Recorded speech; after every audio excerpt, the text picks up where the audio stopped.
Welcome to the next section of this Excel 101 course. During this section, we're going to be taking a look at printing. Now, printing may not seem like a big deal to you, file, print, or a single button press, but there are several options that we can get into to really make our document more presentable with print setup options. So let's take a look at first how you can get into print preview and see what your document looks like right now by default before we touch any of the options. Let's see what it looks like.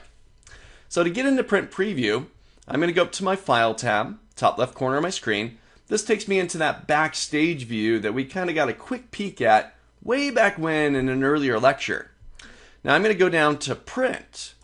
In 2013 as well as 2010 and 2016, the latest release, print preview is built right into the backstage view.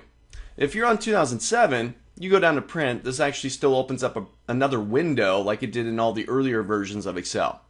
But here I am inside of print preview, and I can see my document, what it will look like if I were to print it right now.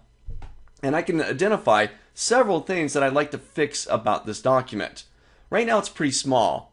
My document's in portrait mode, so maybe I want to think about changing the orientation of this page to be able to get my document larger, because it's kind of wider than it is tall, right? So by flipping the page, putting it on its side, I have some wider space that I can start to work with. Let's see, the margins. Maybe I want to start messing around with the margins and make those wider. I want to add a header footer to this page.